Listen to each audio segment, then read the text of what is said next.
Hello and welcome, my dear students of 10th standard, and welcome back once again to my online class of social science. In that, we are into chapter number 4, Literary Heritage of India, and we are into the ending phase of this chapter. So today we are going to study about the ancient universities of India. ठीक है, ये इस chapter का ये most probably आखिरी lecture होगा, chapter number 4 literary heritage of India, जिसमें हमने एंशिएंट लिटरेचर, मीडिएवल लिटरेचर के बारे में पढ़ा और चैप्टर की शुरुआत में हमने वेद और उपनिषद के बारे में भी हमने पढ़ा, ब्राह्मणिकल लिटरेचर के बारे में भी पढ़ा और अंत में हमें एक बहुत ही जरूरी टॉपिक पढ़ना है, ठीक है, जो लिटरेचर से जुड़ा हुआ है, एंशिएंट यूनिवर्सिटीज ऑफ इंडिया।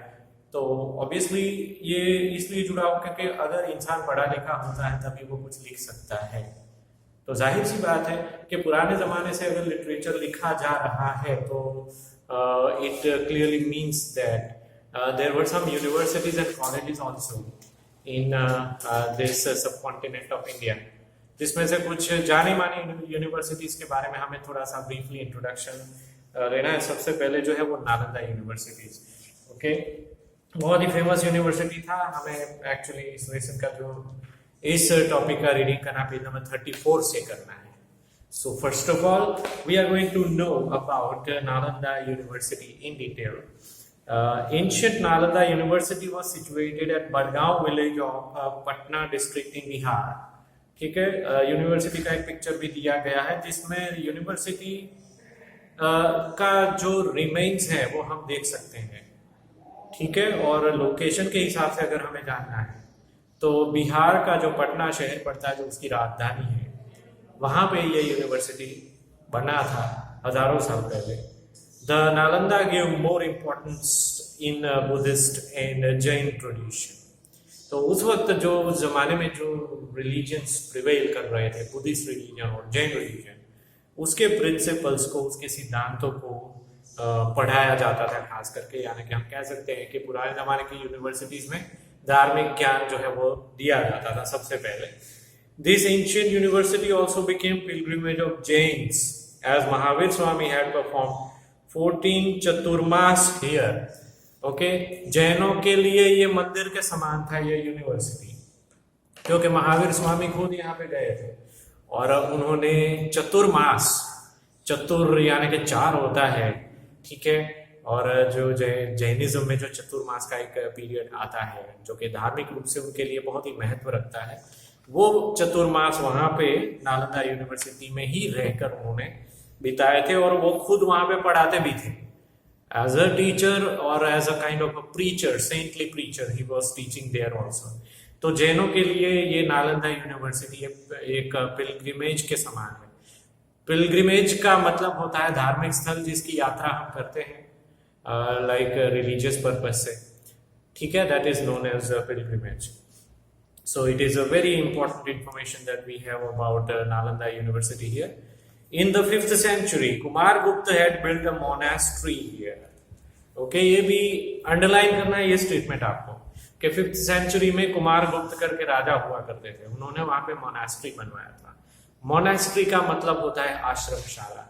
वहां पे पढ़ाने वाले जो गुरु थे उनके लिए रहने की व्यवस्था जो थी वो कुमार गुप्त नामक जो राजा थे उन्होंने 5th century यानी कि आज से 1500 साल पहले की बात हो गई है, तब उन्होंने ये बनवाया था monastery.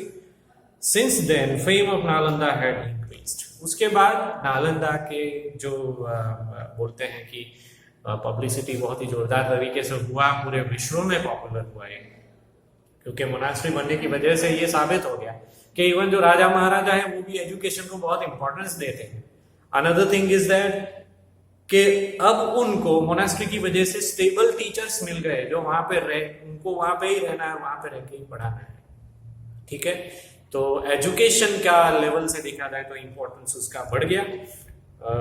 There were thousands of priceless treasures of manuscripts. हाथ से लिखा हुआ कोई भी बुक होता है उसको मैन्यूस्क्रिप्ट कहा जाता है, ठीक है। तो ऐसी हजारों मैन्यूस्क्रिप्ट वहां पे लिखी गई थी और उसको स्टोर करने के लिए इसी यूनिवर्सिटी में एक लाइब्रेरी भी बनाई गई थी.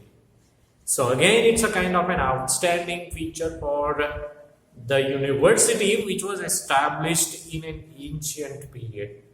इतने पुराने जमाने में यूनिवर्सिटी की स्थापना हुई थी तो भी वहां पे कितने सारे इनोवेशंस होते थे.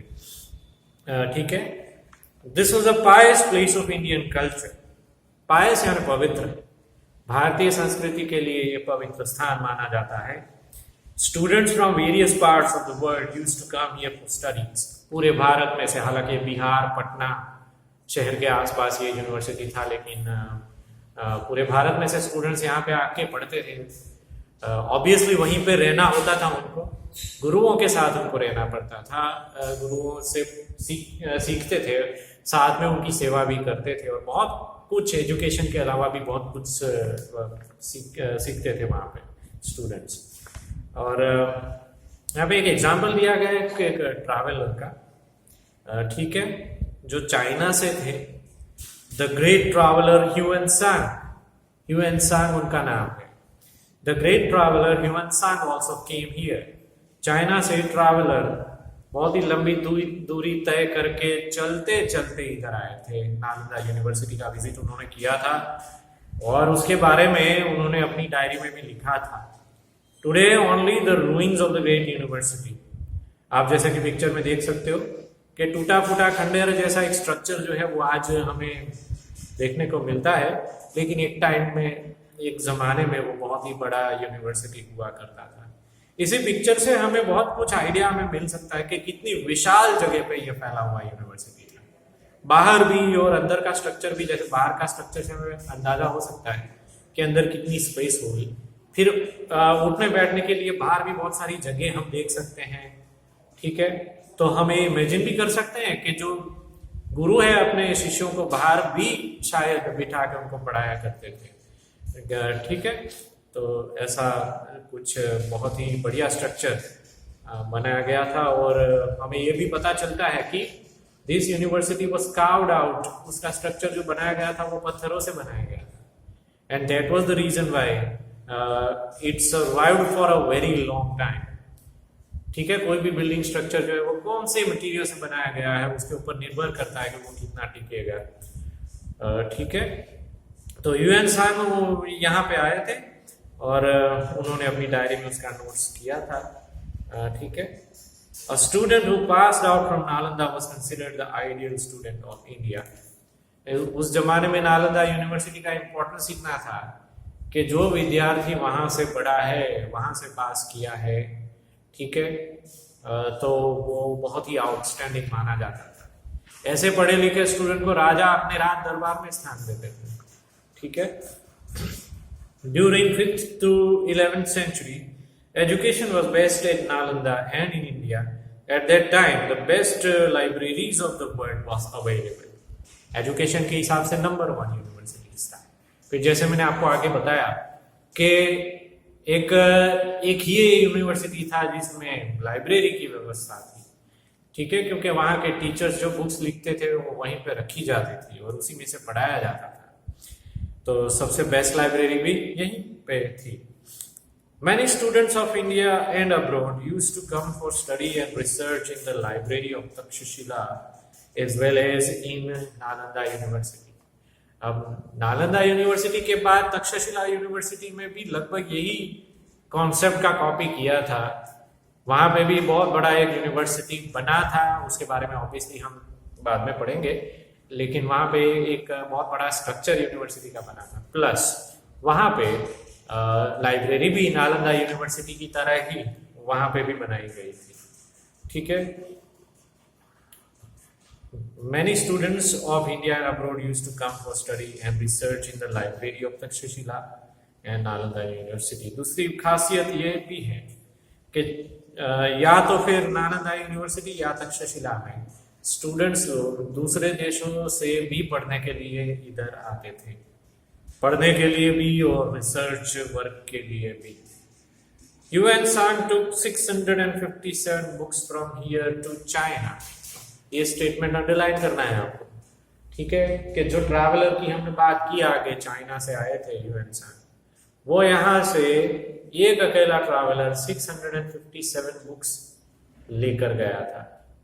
अब कैसे लेकर गया था, क्यों लेकर गया था, क्या पर्पस उसका था, लेकिन 657 बुक्स वो चाइना लेकर गए थे, ऐसा रिकॉर्ड हमें मिलता है। तो obviously he must have been very much fascinated, very much impressed with the kind of books which were stored in Nalanda University library. ठीक है। Yuan Shan visited in the 7th century. ये बात हो गई 7th century, यानी आज से 1300-1400 साल पहले की। तो तब आए थे यहाँ पे। There were 7 huge halls, means rooms or sections in the university. Okay, बहुत बड़े बड़े 7 हॉल यूनिवर्सिटी में थे। उसके अलावा there were 300 rooms for delivering lectures, जिसको हम क्लासरूम कह सकते हैं। वैसे पूरी यूनिवर्सिटी में 300 क्लासरूम थे, ठीक है, जो कि बहुत बड़ी संख्या है। Special monasteries were build for dwelling of students. Monasteries teachers के लिए और इवन स्टूडेंट के लिए भी बनाई जाती थी, जिसको हम आज के जमाने में हॉस्टल कहते हैं, उस जमाने में मोनास्ट्री कहा जाता था। ठीक है, तो दूर से आने वाले स्टूडेंट्स, ठीक है, उनको रहने के लिए अगर चाहिए जगह तो उनको मोनास्ट्री में मिल सकती थी। तो वो स्पेशल जगह थी, वो स्पेशल फीचर था यूनिवर्सिटी का। Many villages were donated for university sustenance. काफी सारे गांव जो है वो यूनिवर्सिटी को मेंटेन करने के लिए दान में दे दिए गए थे। और जाहिर सी बात है कि आसपास के गांव वाले जो है वो यूनिवर्सिटी का को चलाने के लिए फाइनेंशियल हेल्प, खाने पीने की व्यवस्था है, वो सब वो भी कर रहे थे और उनको इससे काफी फायदा होता था। Food and clothing facilities were provided free of cost from the earning obtained from those villages. ठीक है, यानी कि खाने पीने की व्यवस्था, उसके अलावा कपड़े और कुछ जरूरी सामान अगर चाहिए तो वो भी गांव से, गांव वालों से उनको मिल सकती थी। इट्स बुक रिपोजिटरी, रिपोजिटरी का मतलब लाइब्रेरी होता है। It's book repository area was known as Dharmakunj. Okay, library area को धर्मकुंज कहा जाता है। जाहिर सी बात है, समय अलग था तो नाम भी अलग थे। ओके, अभी हम लाइब्रेरी कहते थे, लेकिन उस जमाने में उसको धर्मकुंज कहा जाता था। During 5th to 11th century before Christ, यानी कि जो हम सेंचुरीज की बात करें 5th to 11th before Christ, okay, Nalanda was reputed as well as a esteemed centre of education. ठीक है, तो क्रिश्चियन एरा जो है उसको शुरू हुए 2000 साल हुए, और उससे भी पहले 5th century, यानी कि 500 साल और ऐड करेंगे, और 5th to 11th century, तो 5th to 11th तक पहुंचने के लिए 7 नंबर और लगते हैं, तो करीबन 700 साल तक नालंदा यूनिवर्सिटी का रेपुटेशन एक विश्व की नंबर 1 यूनिवर्सिटी की इक्विवेलेंट था। ठीक है, तो हमारे लिए बहुत ही प्राउड की बात है कि ऐसी भी यूनिवर्सिटी उस जमाने में 2500-3000 साल पहले भी हुआ करती थी, जहां पे सिर्फ इंडिया के स्टूडेंट नहीं, लेकिन विश्व से अलग अलग देशों से आने वाले स्टूडेंट्स भी आके पढ़ते थे, और इस यूनिवर्सिटी की विजिट लेने के लिए दूसरे देशों से पैदल चल के ट्रैवलर्स भी आया करते थे। So it's an outstanding feature. दूसरा जो यूनिवर्सिटी है जो कि बहुत ही अहम है, ठीक है, वो है तक्षशिला। नालंदा के बाद उसके जैसा ही रेपुटेशन वाला जो एक यूनिवर्सिटी था वो तक्षशिला यूनिवर्सिटी था। Ancient University of Takshashila was located at Rawalpindi of present Pakistan. Takshashila अभी फिलहाल उसका लोकेशन अगर ट्रेस किया जाए तो पाकिस्तान का रावलपिंडी शहर है, वहां पे पाया जाएगा। हालांकि पहले पाकिस्तान नहीं था, पाकिस्तान 1947 से है, लेकिन पहले वो सब इंडिया में ही था, तो ऑब्वियसली इसको भी हम इंडिया की यूनिवर्सिटी ही गिन सकते हैं। ठीक है, तो रावलपिंडी शहर है पाकिस्तान का, वहां पे उसका लोकेशन है। It was the capital city of ancient Gandhara region. पुराना जो गांधार रीजन था उसका कैपिटल सिटी था ये Rawalpindi. This university imparted education is 64 subject, यहाँ पे 64 सब्जेक्ट पढ़ाए जाते थे, ठीक है, जो कि एक आउटस्टैंडिंग फीचर है। बहुत सारे सब्जेक्ट उस जमाने में भी हुआ करते थे। Most of the students stayed in the आश्रम इन प्रैक्टिस विद गुरु। तो जैसा नालंदा यूनिवर्सिटी में ट्रेडिशन देखने को मिला, बिल्कुल वैसे ही स्टूडेंट्स यहाँ पे आश्रम में रह के गुरुओं के साथ आश्रम में रह के पढ़ा करते थे, ठीक है। जीवक the disciple of Lord Buddha learn the lessons of Ayurveda here, ठीक है, यहाँ पे अंडरलाइन करना है आपको। लॉर्ड बुद्ध के काफी सारे डिसाइपल्स थे, लेकिन उनके जो फेवरेट डिसाइपल थे वो जीवक थे।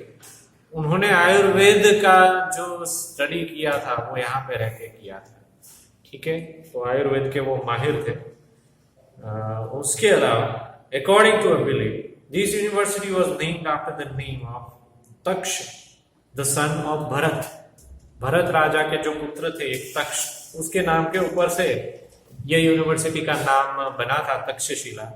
और वो ही was the brother of lord Ram born in Raghukul, ठीक है। जो भरत है वो तो ऑब्वियसली आप लोग जानते ही होंगे कि राम के भाई थे।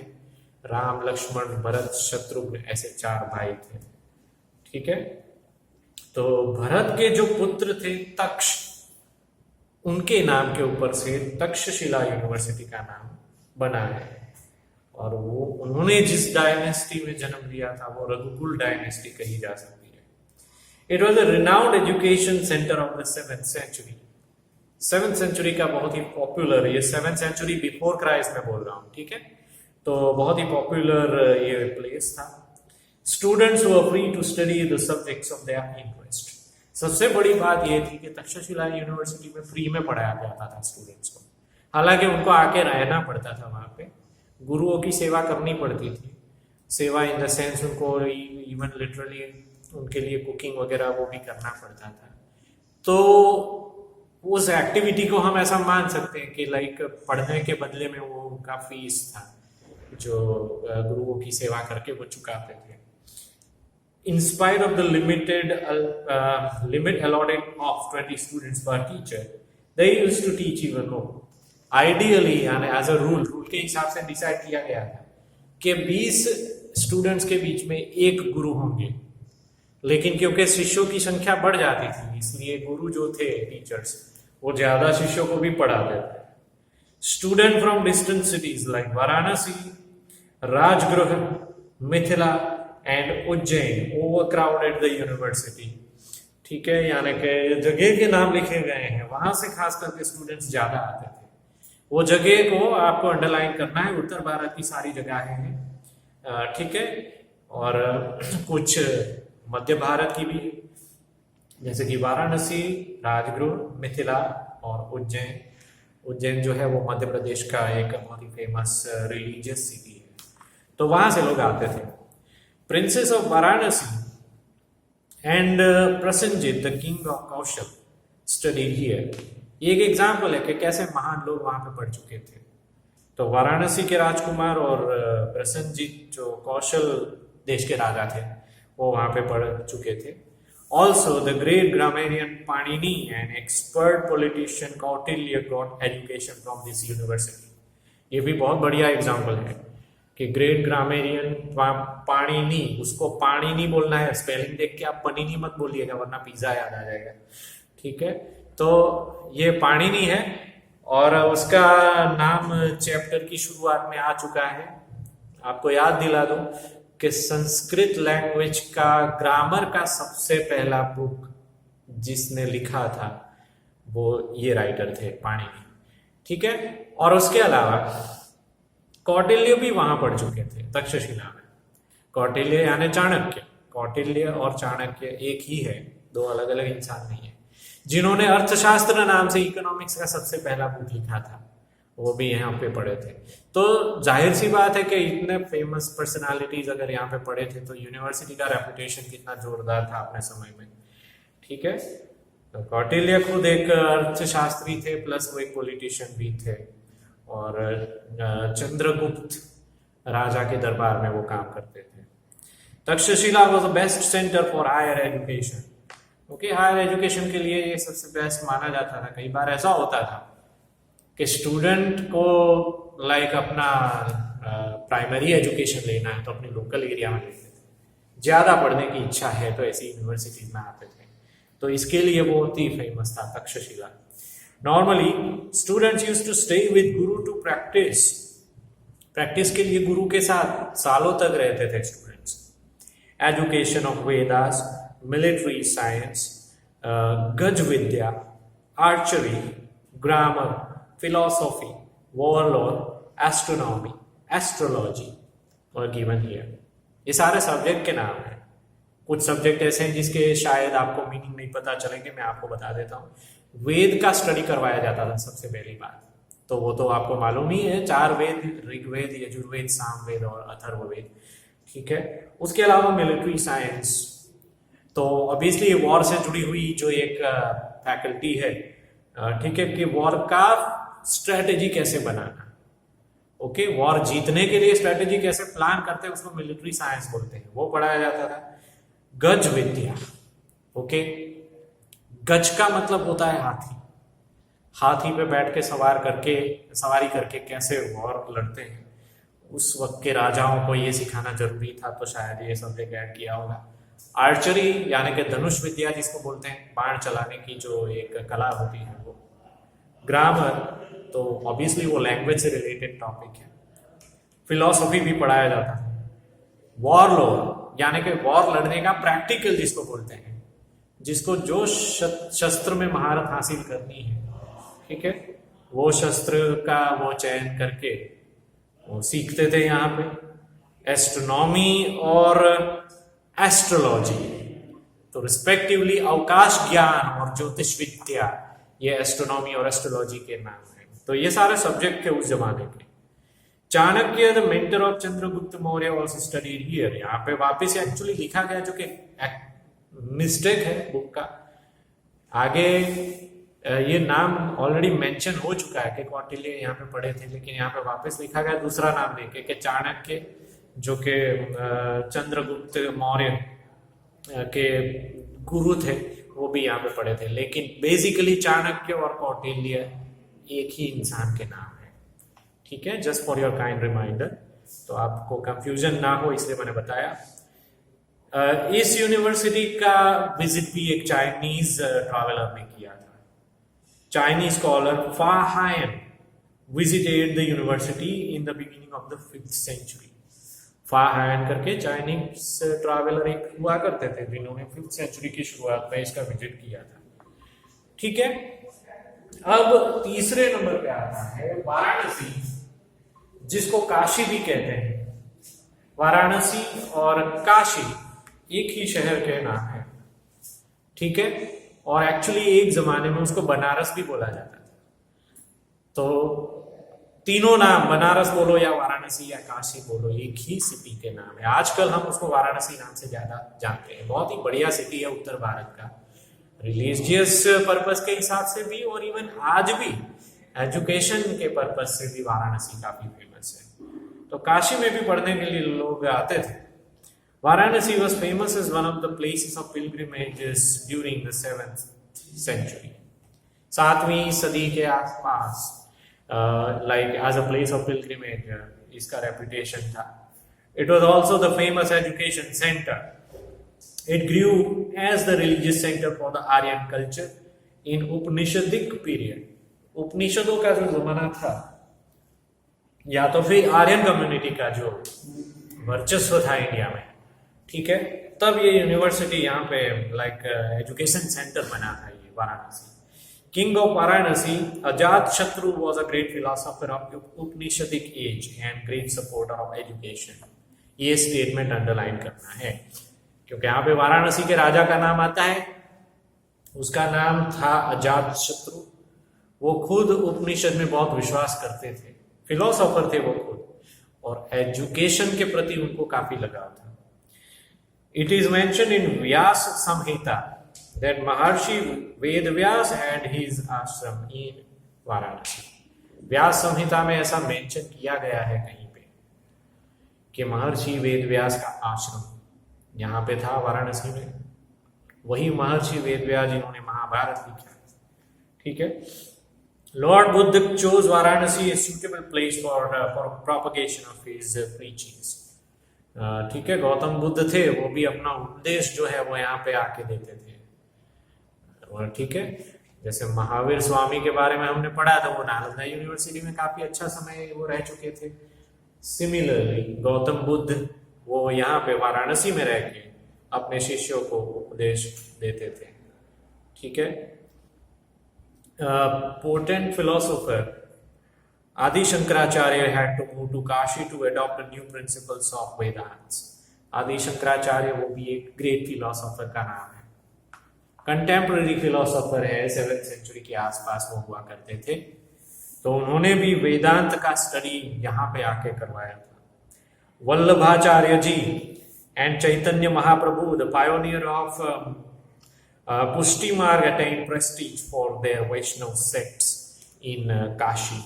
ठीक है, नाम बहुत ही आ रहे हैं यहाँ पे और थोड़े से कॉम्प्लिकेटेड नाम भी है, तो आप अंडरलाइन कीजिएगा। जहाँ पे भी किसी का नाम आता है वहाँ पे खास करके अंडरलाइन करना है, क्योंकि उसका कोई ना कोई यूनिक अचीवमेंट वहाँ पे लिखा गया होगा।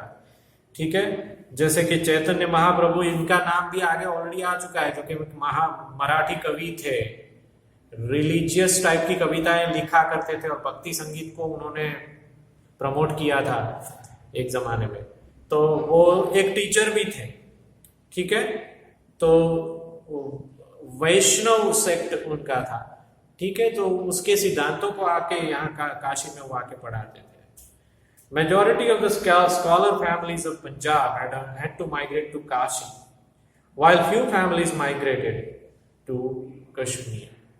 ओके, यानी कि जो स्कॉलर फैमिलीज जो यहाँ काशी में पढ़े थे और पंजाबी लोग थे, यानी कि पंजाब में रहने वाले लोग, ओके, उनको पढ़ाई के हिसाब से काशी में आना पड़ा था, क्योंकि काशी और पंजाब में फिजिकली डिस्टेंस बहुत है, ठीक है।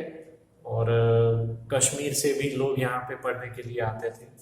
Many other princess came for education in Varanasi. जो राजाओं के सुपुत्र थे, प्रिंसेस, राजकुमार, वो भी वाराणसी में पढ़ चुके हैं। Monastery at Sarnath became a famous education center under the patronage of Emperor Ashok.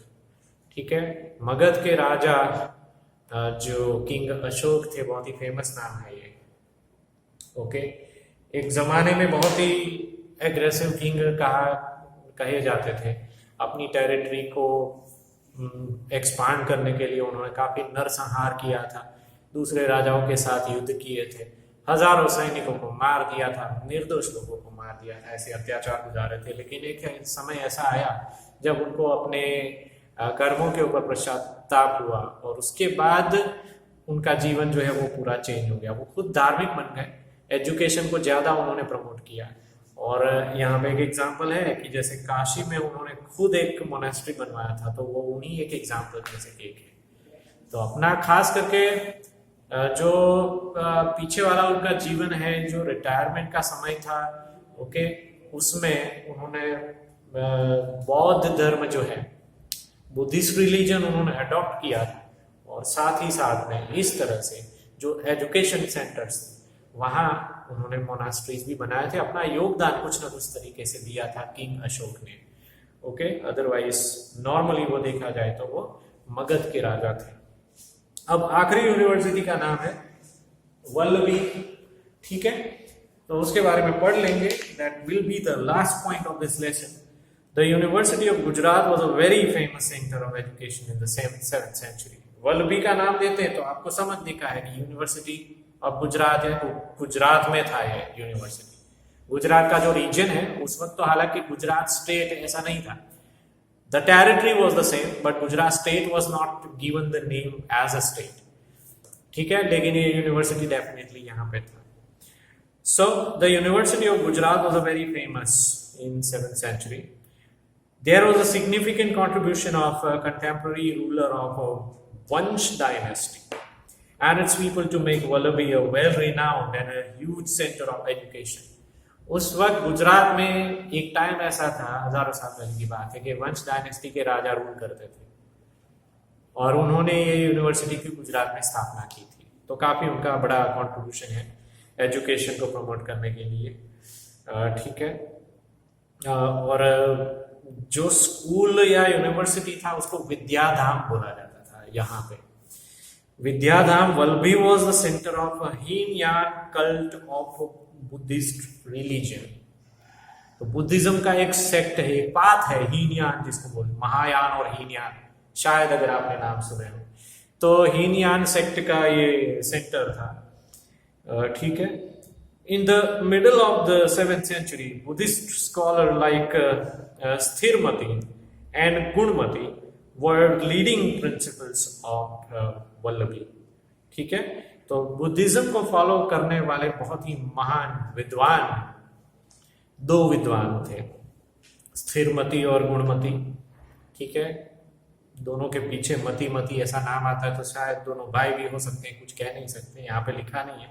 लेकिन वो वल्लभी यूनिवर्सिटी में रह के वो प्रीचिंग करते थे, विद्वान लोग थे, तो ऑब्वियसली एज टीचर्स उनकी सेवाएं ली जाती थी।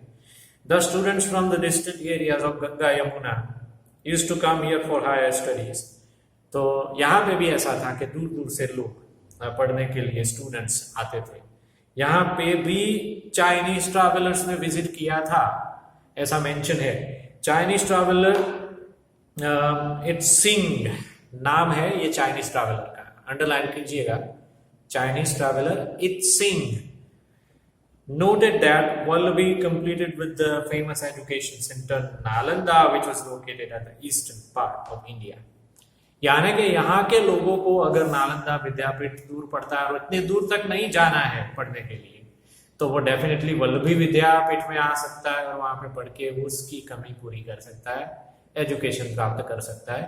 सो in his point of view, it's Singh के मुताबिक वल्लभी का भी रेपुटेशन बिल्कुल नालंदा के जैसा ही था।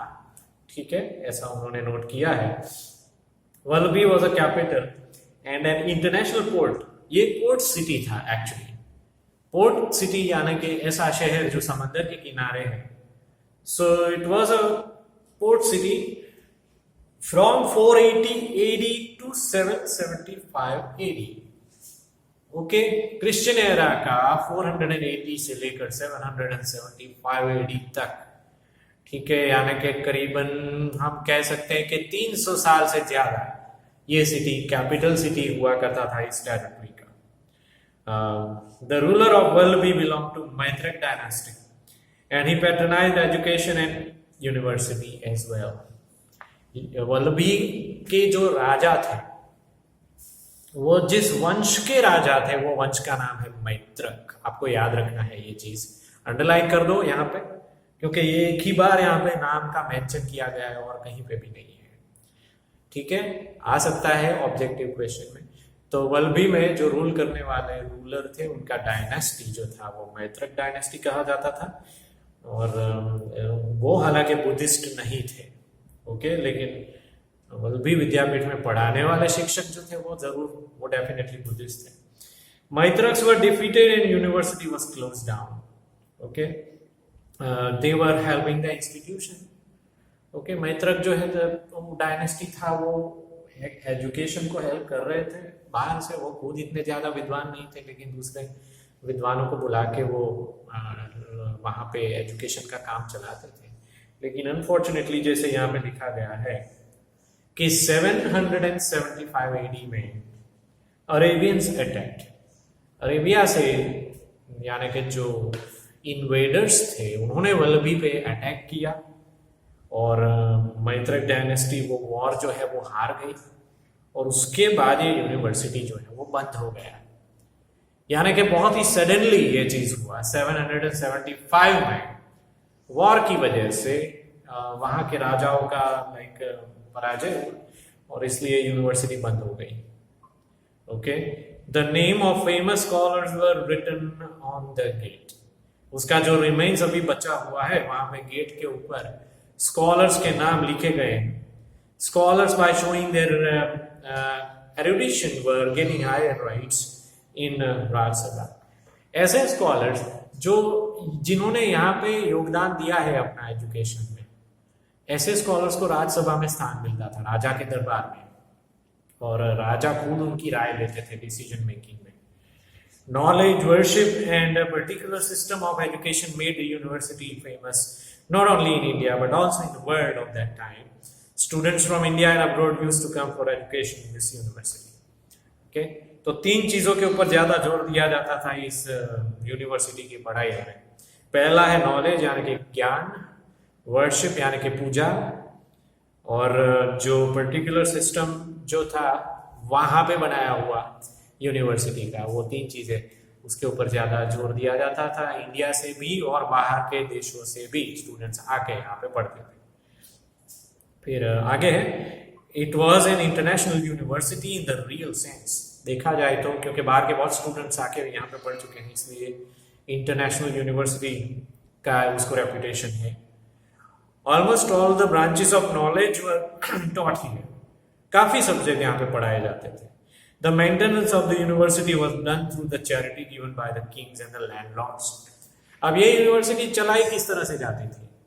तो राजा पर्सनल इंटरेस्ट लेकर इस यूनिवर्सिटी को चलाते थे, तो ऑब्वियसली उसको चलाने के लिए वो दान देते थे, और जो फाइनेंशियली जो केपेबल है वैसे लैंडलॉर्ड्स, उनकी ओर से भी दान आता था यूनिवर्सिटी को चलाने के लिए। ठीक है, तो ये बहुत ही नोटेबल पॉइंट है कि ये ऐसा कोई कॉमर्शियलाइजेशन की हम यहाँ पे बात नहीं कर रहे हैं कि कॉलेज या स्कूल जिस तरह से आज के ज़माने में चल रहा है कमर्शियल वे में फीस ली जाती है और उसके ज़रिए स्कूल कॉलेज को चलाया जाता है, वैसा उस ज़माने में नहीं था। एजुकेशन जनरली फ्री में दिया जाता था। तो जाहिर सी बात है, यूनिवर्सिटी को चलाना है वो बहुत बड़ा चैलेंज होता है, तो उसके लिए काफ़ी लोग ऐसे आगे आते थे डोनेशन देने के लिए, खाना पीना ये वो सब दूसरा सामान प्रोवाइड करने के लिए। गांव वाले लोग भी इवन जो है वो इनिशिएटिव लेते थे। ठीक है, actually it showed the loyalty of the people towards the university. तो इससे हमें ये भी पता चलता है कि लोगों को यूनिवर्सिटीज की ओर कितना रिस्पेक्ट था। ठीक है, कि भले ही वो यूनिवर्सिटी से इन्वॉल्व नहीं थे, लेकिन बाहर रह के भी यूनिवर्सिटी को चलाने का, उसका मेंटेनेंस के लिए काफी सपोर्टिव थे। Okay, it was world renowned University of Indian Education, Vidya for the knowledge of arts and science। ठीक है, इसको भी वर्ल्ड फेमस यूनिवर्सिटी का दर्जा मिला था एक टाइम पे। और आज के ज़माने में जिस सिटी को हम वल्लभ विद्यानगर के नाम से जानते हैं, ठीक है, ये वही एरिया है वल्लभी का। अभी वो, in case if you might have visited that city, so it's a very nearby city to the city of Anand। Gujarat का आनंद सिटी है, उसके बराबर बाजू में एक छोटा सा शहर है वल्लभ विद्यानगर, जो एजुकेशन के लिए आज भी बहुत फेमस है। वहाँ पे छोटी मोटी कॉलेजेस बहुत सारी है, स्कूल भी बहुत सारी है। ठीक है, गुजरात भर में से लोग स्टूडेंट्स जो है वहाँ पे डिप्लोमा डिग्री वगैरह करने के लिए जाते हैं। So the same in the same area Vallabhi Vidyapeeth was there once upon a time. ठीक है, so in this way the lesson comes to an end, right? पढ़ लीजिएगा, आपको 2-3 बार इसको जरूर पढ़ना है, क्योंकि काफी सारे स्कॉलर्स के नाम, राइटर्स के नाम, राजाओं के नाम और राइटरों के द्वारा लिखे गए अलग अलग बुक्स के नाम ये लेसन के अंदर आते हैं, और बहुत सारे नाम हैं ऐसे। इनको याद रखना एक बार की पढ़ाई में पॉसिबल नहीं है। You will have to read it repeatedly. जगह जगह पे मैंने अंडरलाइन करवाए हैं, उनको खास करके आपको देखते रहना है। There are numerous objective questions that can come from this lesson. Okay, so be very, very attentive, because it's very easy to be forgetful of the names of the ancient writers. Therefore, be very, very attentive in the studies of this lesson. 2-3 बार पढ़िएगा, otherwise इसमें doubt जैसी कोई बात नहीं, लेकिन फिर भी अगर कोई डाउट है तो you can convey those doubts to me. Exercise जो है it's very, very straightforward. You need to do it in your fair notebook, either from the camp publication or Ocean publication, in case if you have those reference books with you, or else if you don't have the reference book, the answers are very straightforward. They are always there in the textbook itself. But still, as I said, in case if you find any difficulty in solving any question, you can come over to me, you can convey your doubts, through the messages. I will provide you with the solution. Right? So that is it for now. Have a fantastic day. Bye bye.